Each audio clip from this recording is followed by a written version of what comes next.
thank you for joining Her Story podcast. We are so excited about this episode. We have an awesome guest that's going to be joining us, and we're just so excited what God is going to be doing in this episode on healing. Healing is our portion. So, aren't you just excited today, I Tara? am so excited. Thank you guys for tuning in to Her Story podcast. We're so grateful that you joined us today. We have an amazing guest, as Nat said, and I just can't wait for you guys to hear her story, because her story is your story, and your story is her story. So we just want to get into it. Nat, let them know what's on the agenda for today. Awesome. Well, we're gonna be talking about healing, which is a very awesome topic. I think just this kind of more wanted to get in tune with what it means to when we say healing, whether we're going through whatever situation, whether it's any type of trauma that we might be facing, and then we just believe in God for healing, and what are those steps that take us towards that healing. So we have a great guest that's gonna kind of share her story, and she's gonna just teach us what was her path on her healing in terms of what she was dealing with, an eating disorder. Okay, well, let me introduce her. Yes. How about that? Most definitely. Azure Moyna. How did I do? Yeah, you did pretty well. Yeah. Okay, let me read a bit of your bio so the audience will know just who we're dealing with today. Azure Moyna is a writer and coach about issues relating to food, body, mental illness, familial dysfunction, societal treatment of overweight people, and the healing journey. Azure is the author of her memoir, Fullness, which chronicles her journey of overcoming compulsive overeating disorder and contending with the abusive upbringing at the root of it. Azure has a Bachelor of Science in Animal Physiology and Neuroscience and a Master's of Science in Regulatory Affairs. Azure is married and has a young daughter. Wow. Wow, awesome. That's a great bio. That's so amazing, Thank you Azure. so much. Thank you so much And so we as well. Oh yeah, you're welcome. So we kind of want to, before we do dive in really quick here, I just want our audience to if they're watching, if they can tune in, you can go to our YouTube channel. It'll be here on a link as well. You can even go to our website, and there from our website can also link you to our YouTube channel. We want you to subscribe because we believe that every woman should hear this. Every woman, because every woman has a story. So if you can share, follow us on Instagram, subscribe on YouTube, that would be greatly appreciated. So let's get into this. So, Azure, I have a question. What made you write Fullness? And it was an awesome book. What made you write it? Thank you. What made me write it really was severalfold. One is on a personal level. It was really cathartic, of course, to write it. I have done a lot of therapy and spiritual healing practices, but nothing really tied my experience together the way that writing my memoir did. So it was extremely healing on a personal level. And the second reason I wrote it is, well, I guess there's maybe three reasons. The second reason is I always felt called to write. Since a child, I always knew that I would write a book. I didn't know it was going to be on this subject, but I always knew I was going to write. And the third reason is because I have a strong belief that that it is our our opportunity, our honor to be able to help other women and other people up the ladder behind us, and not just sort of pull it up behind us if we've achieved our own healing or our own growth. And so it really felt like it was my duty to help others who might be struggling with the same types of issues by way of writing this book. Awesome. When you say that you always knew you wanted to write a book, but you didn't know you would write it on this, why do you say that? Do you know other authors? Were there authors in your family? When did you get that call? It was, so there are other writers in my family, but I didn't actually know that as a child. I came to know that, as an older adolescent. But honestly, it was just sort of a seed within me. It definitely felt like kind of like a divine calling from a very Mm-hmm. young age. It just was sort of like I knew it was part of my soul path. Wow. Wow. That's good. That is good there. So I know you mentioned like compulsive eating disorder. If case our audience is watching and they really don't know, can you kind of just give us a little bit explanation of what compulsive eating disorder is? Sure. Yeah, compulsive overeating disorder is also known as binge eating disorder, and it's a disordered behavior whereby the patient or the person um, binges and eats past the point of satiation, and often to like discomfort and physical illness, and without purging afterwards. So it's similar to bulimia, but without the purge afterwards. Oh, okay, got you. So okay, so I was kind of looking. I had read a little portion of your book. Well, I read a lot of it, but when you made this statement, you said sometimes I would find myself in what might look like a catatonic state, but to me, it felt like everything was spinning that I was sitting in. Kind of, can you kind of just give us a little more like clarification of that? What you meant by that? Sure. I think really with disordered eating, it it's tied very closely in with one's emotional state. And so, if ever I felt overwhelmed, honestly, if ever I felt really much of any emotion, it Mm-hmm. felt like I had a food pairing for it. So part of the disordered relationship with food was not just food for me. Food was a friend, a confidant, the loving parent I wish I had. Just so Mm-hmm. many things. And so the state that I was describing in that scene is just really a state of overwhelm. Just Mm-hmm. feeling like I should feel so grateful and happy for everything that I had in my life, and yet feeling like there was something just so off, and something so big that I needed to contend with, and just feeling overwhelmed with life, and then turning to food. I have a question Sure. because how can you take us into your story? Yes. We're speaking on her book, Fullness, amazing book. Yes. Take us into your story. What caused it? What were you going through? At what point did you realize you had this disorder?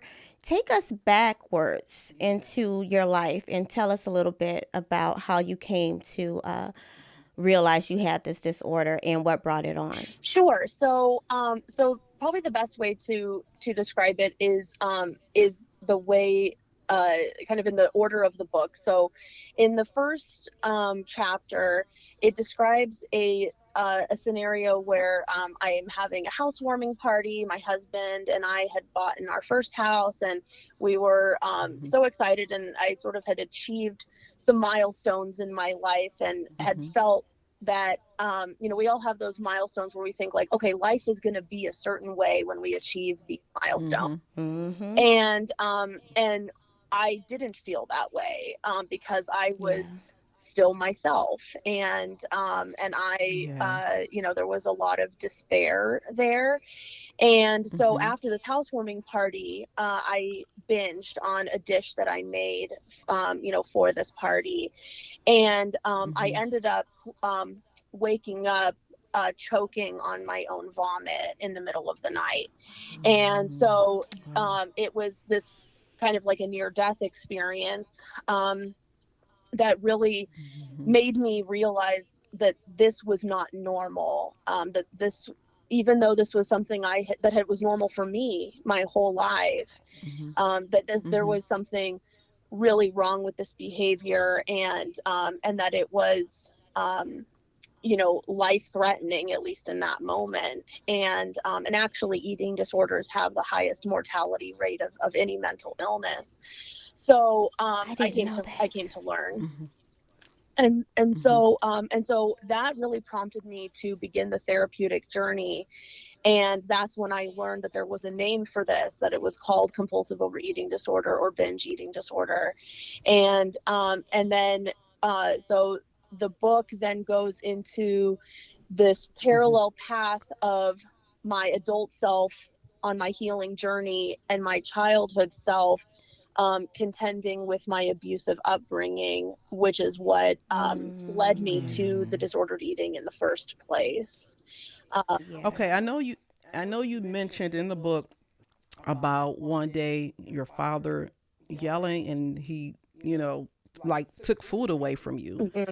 And then also seeing your mom put out and things like that. And can you kind of just get diving in a little bit of that part of the story for us, just to kind of Sure. Yeah. So understand? Hmm. my father was what is known as a malignant narcissist. He was a Mm. very um, yeah, abusive person, Hmm. verbally Yeah. abusive, physically abusive, financially abusive, like pretty much most of Hmm. the abuse modalities. And so Hmm. growing up was a very scary time.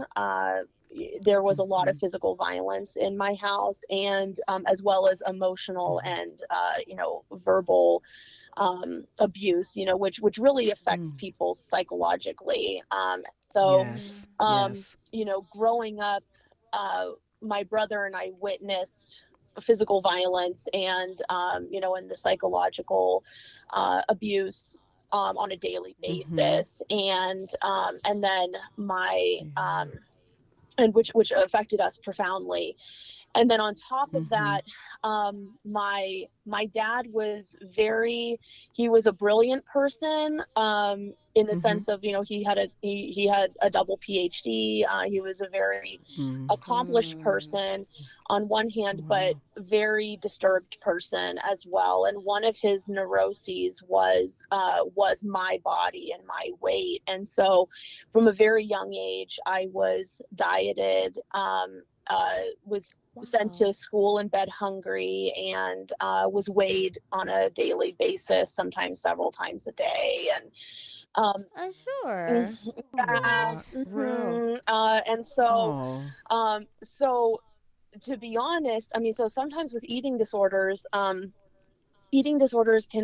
are often often related to abuse, but sometimes it Hmm. can be not as directly related. So it could be, for example, there's a high correlation between sexual abuse and eating Hmm. disorders, and so it's not as uh, directly correlated. Whereas in my case, it was this was taught to me, very in a very direct Wow. way. Um, Not the Yes. binging, but the restriction that Mm. leads to the binging, if that makes sense. And so, It yeah, does. Yes, it does. and so this healing journey really required that I revisit the the scary past that Mm. honestly I'd been Yes. trying to Yeah. escape from. And Oh, Mm-hmm. yes. Oh, and I yes. think that when people have healing journeys, regardless of whether it's with eating disorders or substance abuse, like anything like that, it's I have a personal belief that, you know, unfortunately, there's no way to kind of circumvent going through that. I think Hmm. it requires a tremendous courage and kind of going through that dark, I don't know, swamp of Yeah. memories, I guess. But you get Oh, to the other yes. side, you do eventually get to the other side. And yeah, I hope that Hmm. my story can provide some hope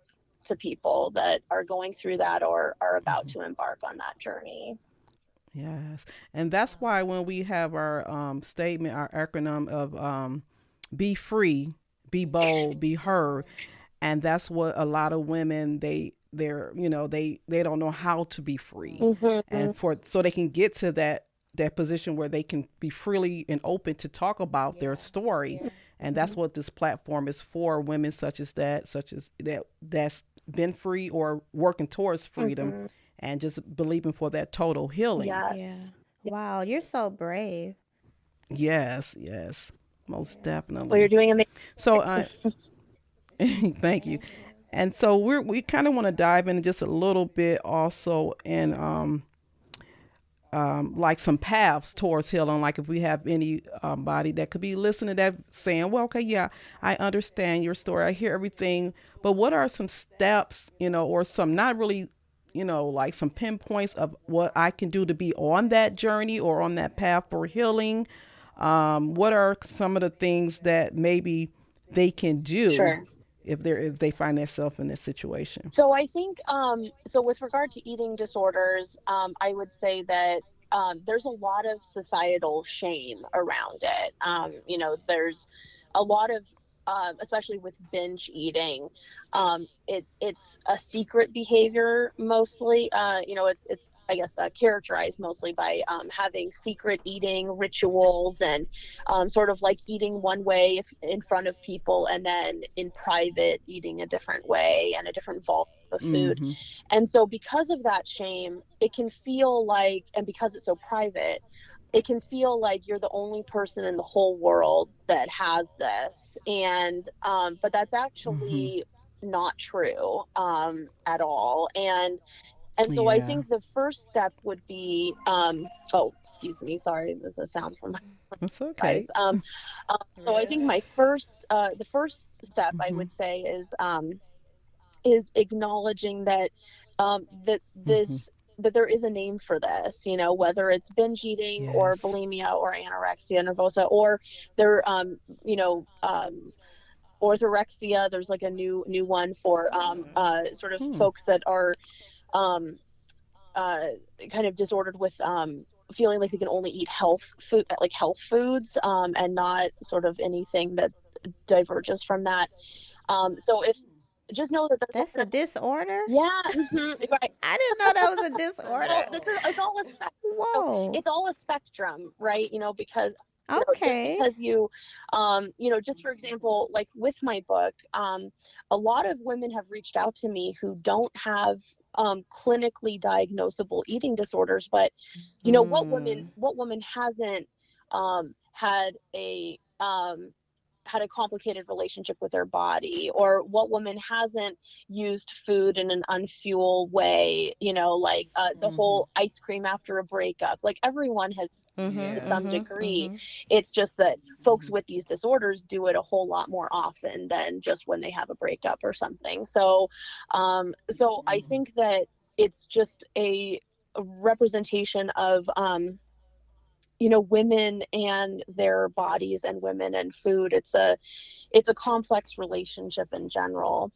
But I would say that first, knowing that there is a name for this and that there are people who specialize in helping people with this Mhm. would Yes. be a great first step. And as far as other steps, I think really steps that people can do on their own are really um, examining their behavior, like the origins of it, trying to draw connections, because disordered relationships with food, it's never really about the food. It's about Yeah. Right. it's like an emotional connection of some kind. So And yeah.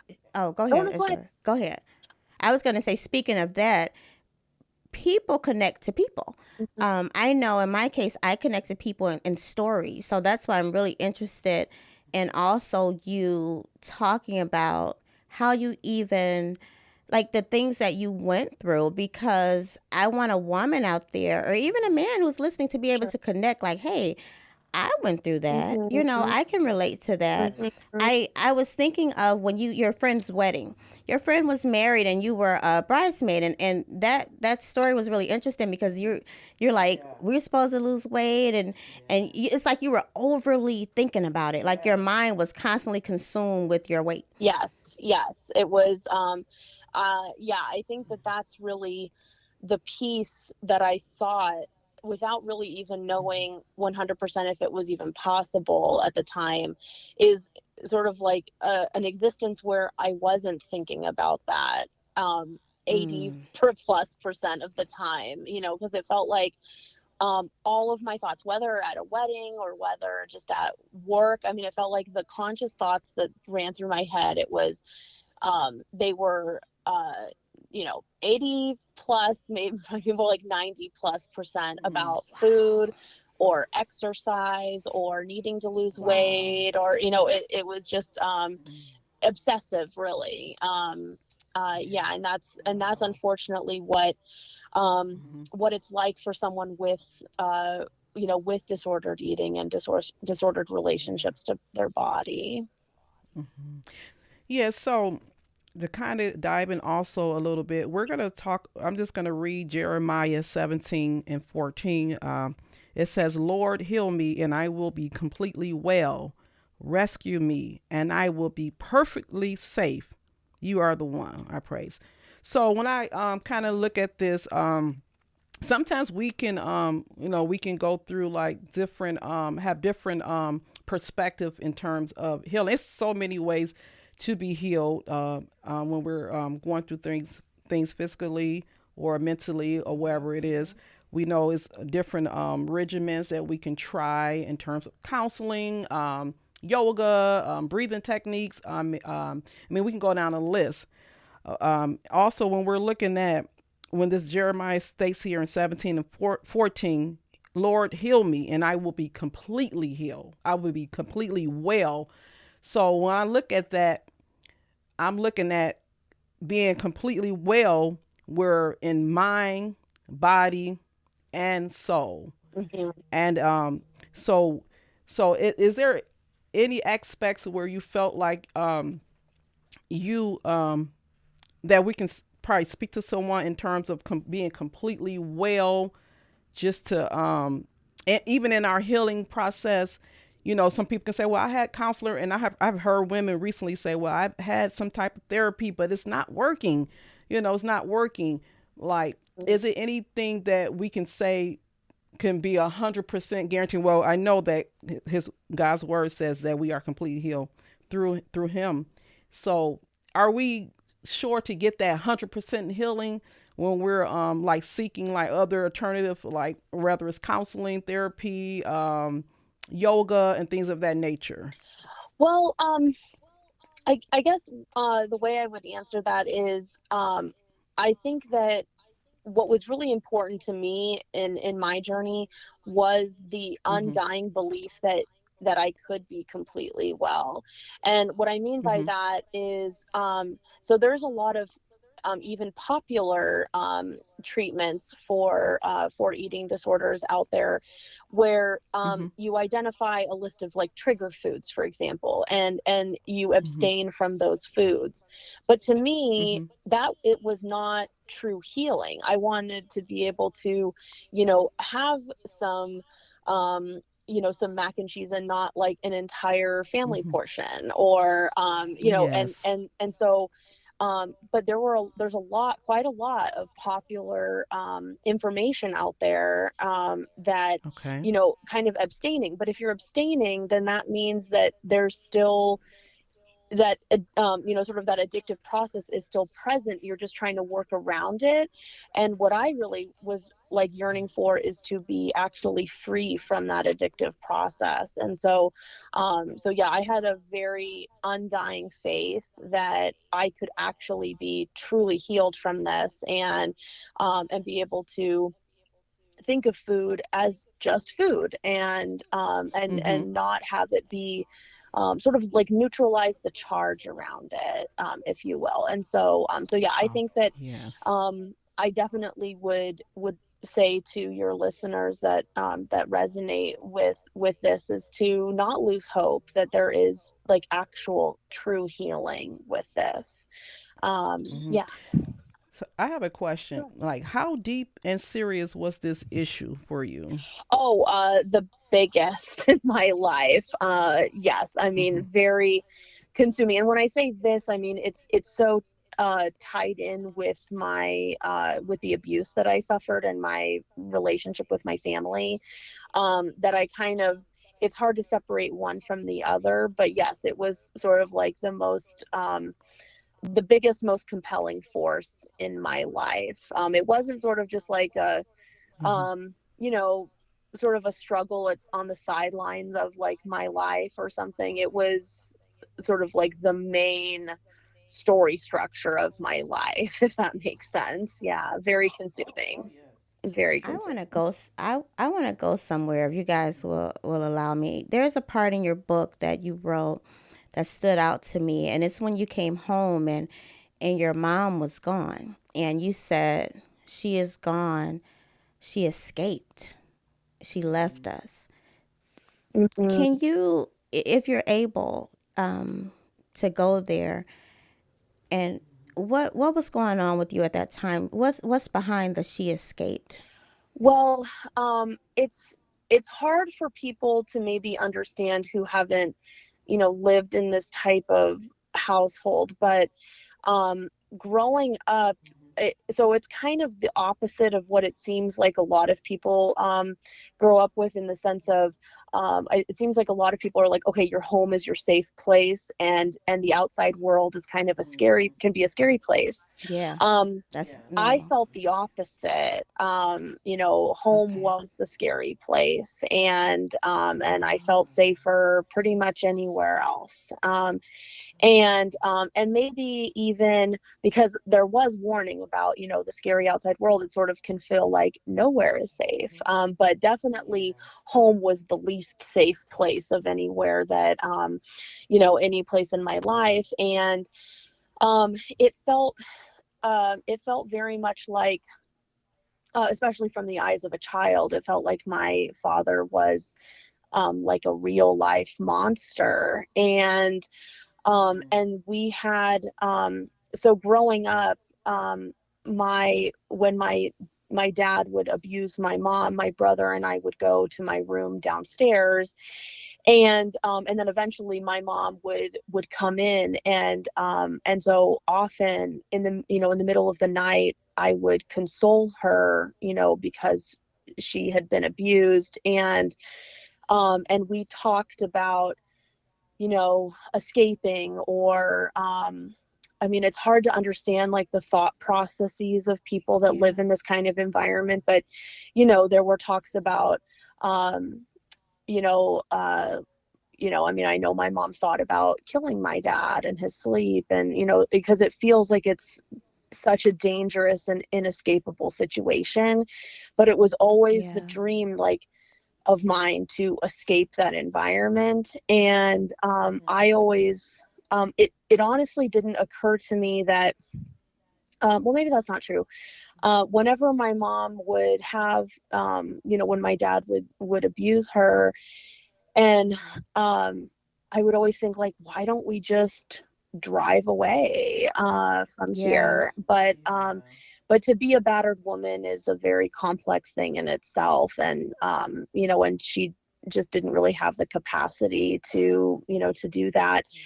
But she did escape. But yeah, she left my brother and me with my dad. And, she and I have talked many, many times about this since then, because Mm-hmm. it really changed the trajectory of my life, this decision of hers. And um, in her mind, because she was the focus of the physical abuse at the time, uh, she thought that, uh, that she was really the one that needed saving. And again, Yep. I think, I don't know, how do I put it? I think that there's a lot of uh different mental processes in my family, like, this is, Okay. yeah, if that makes sense. It does. Yeah. You know, before you go, Nat, she said something that's really pertinent to me, that's really serious. She said that her mom, at least this is what I heard, thought that the physical violence was like paramount. So she didn't understand the emotional and mental damage that was going on with the children. Yes, Mhm. yes. That, That's deep. yeah, that is really deep. That is deep there. And it's common, unfortunately. I think I wrote, I blog for an anti-abuse advocacy group, Oh, and okay. I wrote an article for them about, called "The Hierarchy of Abuse." And unfortunately, a lot of people, including survivors themselves, have this kind of hierarchical structure of abuse, where it's like physical abuse and sexual abuse are considered more legitimate than emotional abuse and verbal abuse and financial abuse. And I don't know, I'm probably missing some other modalities, but and that's not true. Psychological abuse can have such lasting effects. The way I describe it to people is that, just like how people can have a different language as their first language, so something other than English, when you grow up in a house like this, abuse is your first language. And you can learn you can learn emotionally healthy language, but abuse will never not be your first language. And so and I hope that kind of explanation helps people understand that it changes who you could have been when you're raised in an environment like this. Girl, that's deep. What you just said speaks to me on a personal level. Does it to you, Nat? That's deep. Well, I need to hear more of that just in general. I want to read your article. Well, thank you so much. I'm glad it resonates, and I'm sorry that it resonates, because I know that comes from a painful place. Thank you for that. Yes. So what were some of the things that kind of kept you from being healed sooner?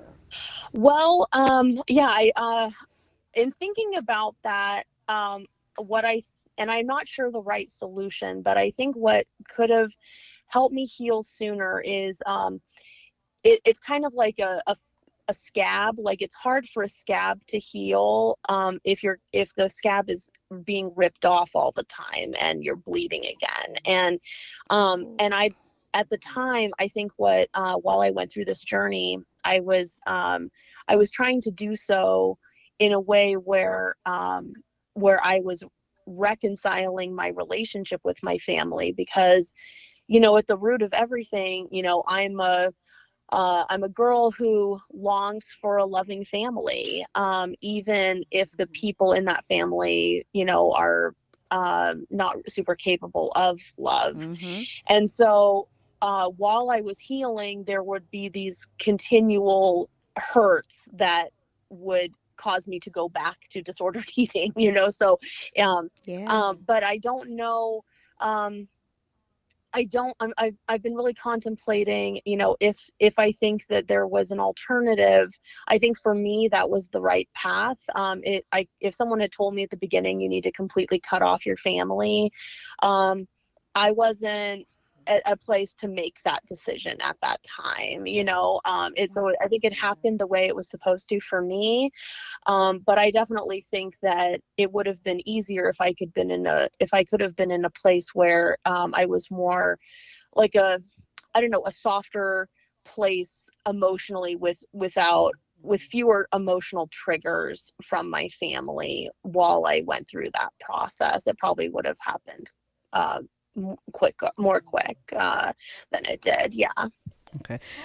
So how did like your surroundings when you were younger, like friends and family members, did anybody suspect like things that was going on inside of your household, and did you kind of get any help step in, or can you kind of touch on that for a moment? Yeah, it's actually been really interesting, because when I released my book, I had a lot of friends from throughout the years of my life, reach out to me, of course, and most of them said, I had no idea.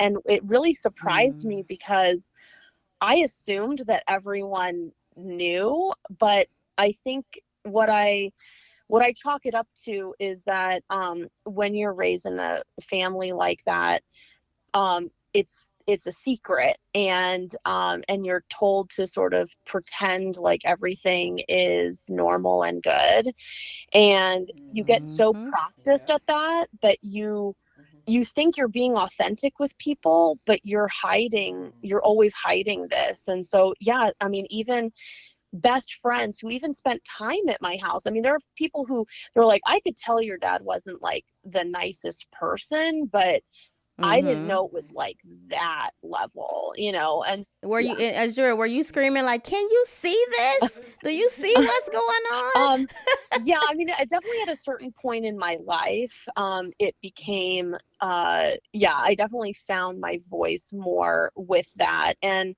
I think also because with narcissism there can be a lot of maybe twisted elements of it, so it's kind of like you're Yes. trying to prove to people like, I'm not crazy, right? But it's like it's hard to explain, but it's Yes. like in a, they're trying to hurt you, but it's in a twisted, undermining kind of way. And Uh huh. and Uh and huh. so you have to feel like, um you have to sort of describe it so much to people, and they don't necessarily end up getting it. And so honestly, that's also probably part of the reason I wrote my book, because it's clear in the stories, and kind of just and not just a single story, just sort of like accumulation of stories over my life, kind of the impact that it can have on somebody, and everything. So, but yeah, I would say in general, it's kind of this push pull, because I longed for people to know and to sort of rescue my brother and me from that environment, and yet I was also part of, you know, the effort of keeping it a secret too, because I had opportunities. You know, Child Protective Services did come to my school, and I didn't tell them, you know, that what was happening at home. So it's Yeah. kind of this complex duality there, where it's like you want people to know, but you're also helping to keep it a secret. Protecting. Yeah. Yeah, Yes. that's what we do. You want to protect the Yeah. abuser, and at the same time, you want to be rescued from the abuser. Mm-hmm. Yeah. Yes. That's deep on a That is. psychological level. Same time. Yeah, most Mm-hmm. definitely. Healing. As far as healing goes, I had a question about acknowledgement when I was listening to you. You're wanting the acknowledgement, and then also have to acknowledge it yourself. How important does acknowledgement, like, what role does it play in healing? From other people or from oneself? Both. So I think from I mean, from yourself, it's paramount. So I mean, especially when it comes to any abuse that comes from with narcissism involved, because when people have narcissistic parents, they are raised to not be individuals themselves. They are extensions of the narcissist. They're not allowed to have their own Wow. mind, their own psyche. Wow. And so Mm-hmm. part of you know, individuating and becoming your own person is sort of acknowledging yourself and having, you know, and it's not going to, you know, if you were to have asked my father, there was nothing wrong with the way that I was treated, or, you know, he would either deny It's it a or narcissist for justify you. it. Wow. And so it's like I was never going Mm-hmm. to convince him, you know. So it means kind of going Mm-hmm. against your narcissistic parent, and really making your own mind up on this. Like, it was like, well, I know that this feels bad, and if it feels bad, then that means that it's abusive, you know, in this case. Yeah. And for other people, I would say that it can help to get from point A to point B. You know, so uh, I guess I would say, if I were to summarize the journey, it's like you go from, well, maybe my dad is right. Like maybe I'm the only one who thinks this is wrong. Like maybe everyone experiences this. And then kind of, you Mm-hmm. know, seeing, well, then if that were true, why does it seem to be okay at my friend so and so's house? Like, why doesn't it seem to? Why does their family seem to be so different than mine?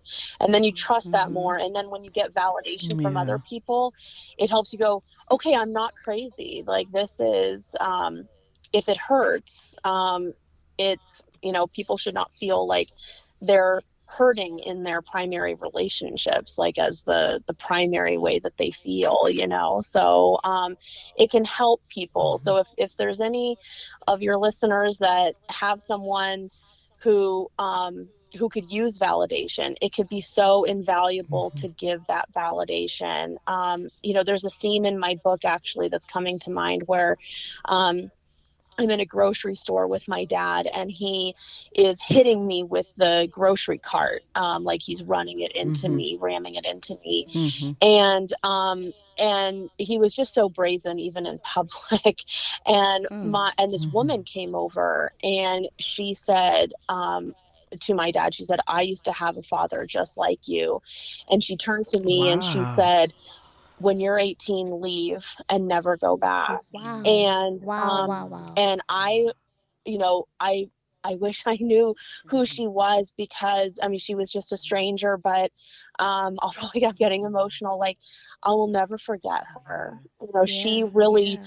if it, I mean, honestly, my life could be pretty different if she hadn't done that. And so it's so important to give that validation to someone else if you see that they're going through, that they might even be going through something like this. If you even have an inkling, I would say, to give validation to that person. Yeah. Yes. Hmm. Yes.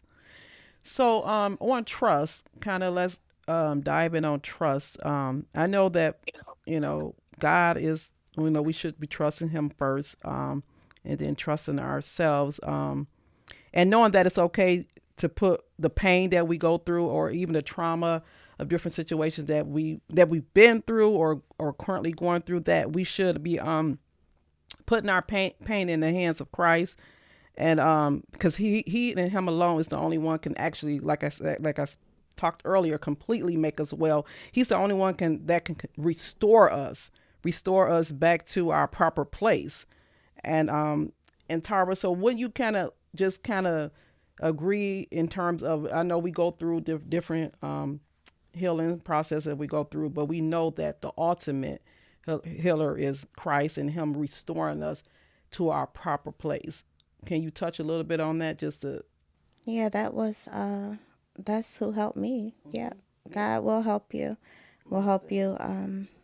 I'm sorry. I'm there, but I'm still in the grocery store. Oh, well, But that's okay. yeah, Yeah, I definitely, understand. definitely God helped me, and He does help us and bring us to healing when we lay it down and trust Him enough with our healing. You have to trust Him also. A lot of times He will bring people in our lives Like He to did with her to in the be a grocery word. store. Yeah, in the That's grocery store, that's where I He will was. send. Hmm. He will send people. That's what my ultimate belief is, that if you're going through things, you never know who might show up just to give you a word, to Hmm. plant a seed in your heart.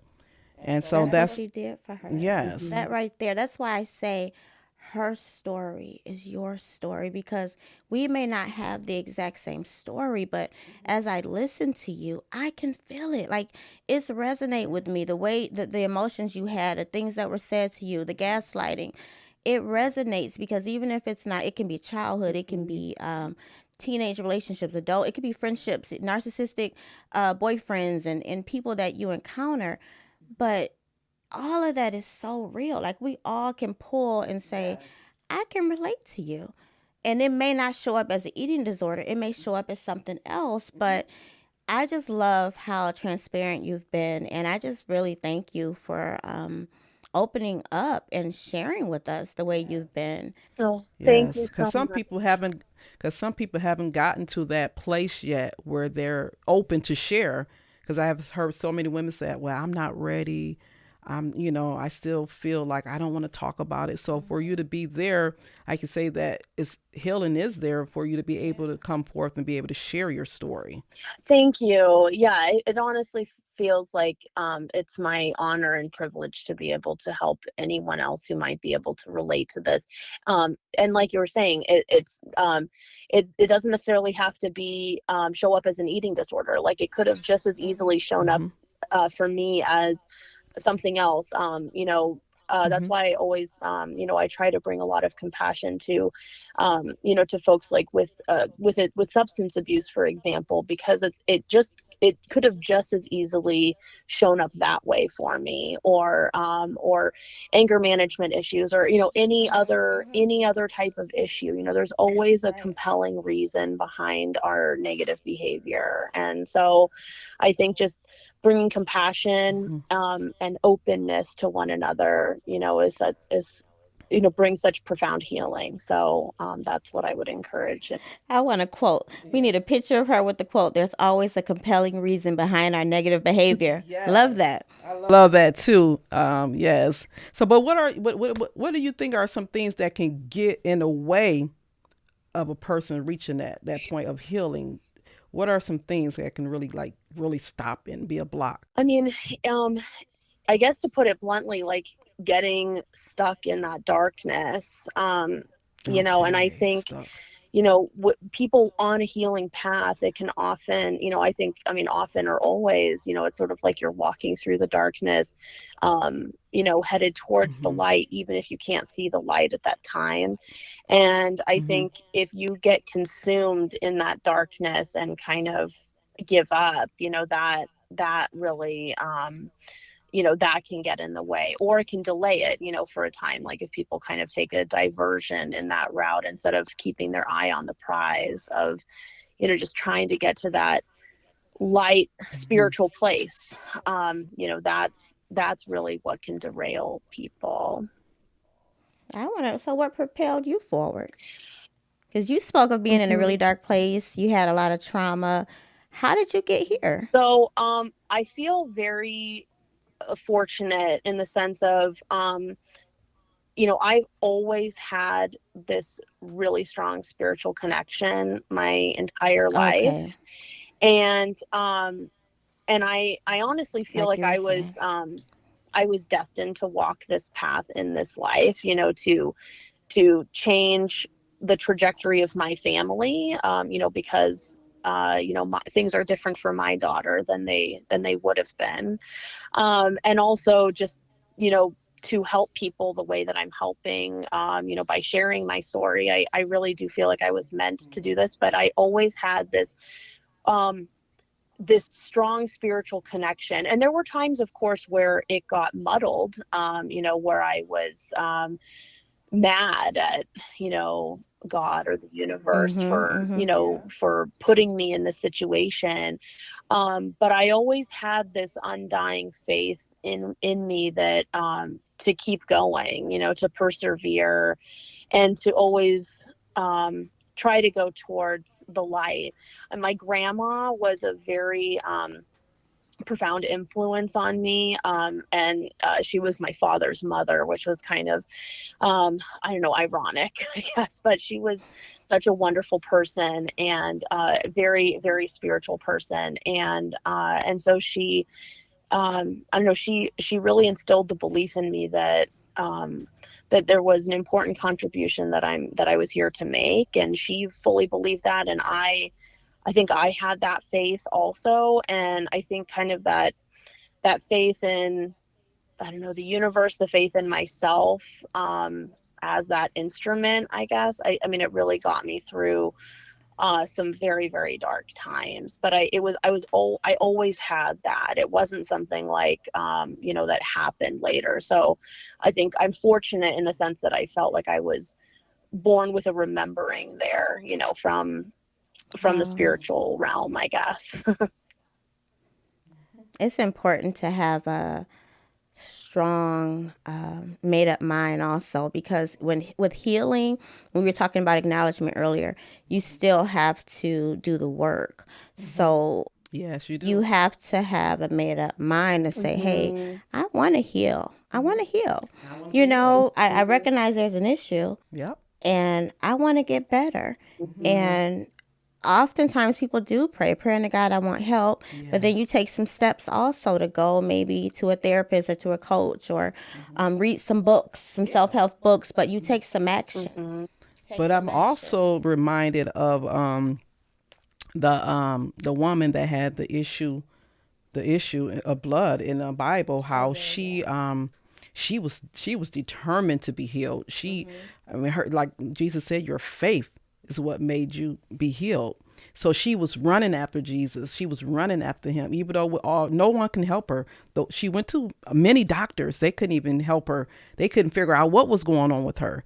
And she ran after Jesus. She ran. She didn't care, and because she wanted that, she wanted to be really, truly, completely healed. And she grabbed him of his garment, and he looked at her and said, "Just because of your faith."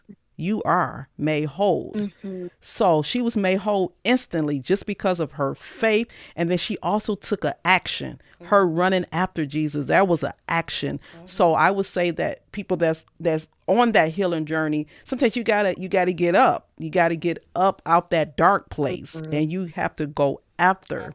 You have to go after your healing Yeah, you have to. and that faith. Yeah, you Yes. have to be. I guess to use a pun, but like you have to be hungry Mm-hmm. for it. Like Yes. really hungry for it. Yes, And you do. believe that just one foot in front of the other. Just even when you feel like you're too Mm-hmm. tired to go on. You just Yeah. press Yes. on. Yes. Hmm. So that's good that you're on that point because we want you. Yes. No, I'm just saying, I know we got to wrap up, but it's so, I can literally talk to her another 40 minutes because it's so much I want to say. Go ahead, Nat. No, no. If you got something to say, lay it out. No, we'll be going on and on and on. I'm really I admire your story and your tenacity Oh, and your courage thank you so much. to move forward. And I love your book. I love how creative you were with your titles, Oh, how open you were. So Yeah. thank you so much. So, so Azura, if it's anything that you would like to tell a person, maybe someone's watching, maybe someone's going through what you've been through, and they don't know what to do, they may be listening, and they're going through some of the sort of eating disorders or whatever it may be, and they just don't know the first place to start.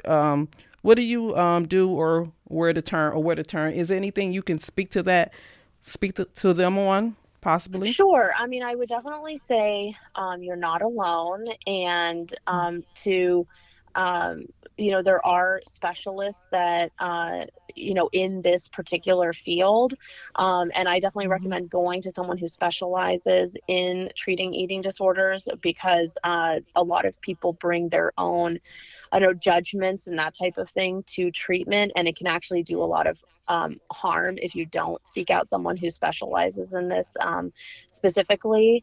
I also would Mm-hmm. recommend, because it really is not just a medical or psychological path. I would say that it is a very spiritual path. So I think leaning on Yes. your spirituality in whatever form that is resonates with you is very important, and really I don't know, expressing your truth and learning like the truth of who you are, um and validating your own experience. So for me, writing was very important, but for someone else, if painting, or I would say like leaning on one's creative expression to um to sort of get those emotions out, because what happens is like we have Mm-hmm. things, they get we have these experiences, and they can get stored in our body as trauma, and when Yes. we revisit them, even though it's scary to revisit them, um Mm-hmm. it can it's what allows that processing to take place. And so I would say, even though it's Mm. scary, just lean into that processing, Yes. but make sure that you have the right team around you of Mm-hmm. healing professionals Yes. and spiritual help, and Yes. friends and everything while you're going through that process. wow, Azure, thank you so much. Thank you for everything. Can you tell everyone where to get this amazing book and where to follow you? Oh, How can they keep in touch with you? thank you. Yes. So my book Fullness is available on Amazon. So if you search for Fullness, a memoir, you'll see it there. It has a teal cover with a bowl of mac and cheese on it. And um, my website is azuremoyna.com, azuremoyna.com, and I am under the same name on Facebook and Instagram. And I just really look forward to connecting to anyone who would like more resources or anything. I'm happy to sort of send you on to the right place and everything. And yes, thank you guys so much for having me on. This was such a really lovely conversation. And yeah, I agree. We could have gone on. So Yes. Oh, yeah. Well, we thank you for joining us here on Her Story podcast. We got a lot of great more authors just like you that's going to be coming on and sharing their stories, and we just want to be able to be here to inspire other women who may be going through some sort of trauma. So that's what we're here for. This is what this platform is for. And if you know anybody that would like to tune in, if you don't mind even sharing Her Story podcast, that would be awesome. Thank you so much for joining us. Thank you for joining us. Thank you, listeners Yes. and watchers, viewers. Thank you guys for tuning in. Yes. And remember that her story is your story. That's right. And also remember to subscribe, follow us. That's right. And keep in touch. Share this video. Share this audio. This is a very important topic, and we just want to get it out to the masses. And we want so many women to be healed, and that's what this is about, healing. And God, He can heal you. Amen. Yes. All right, then. Well, thank you, everybody.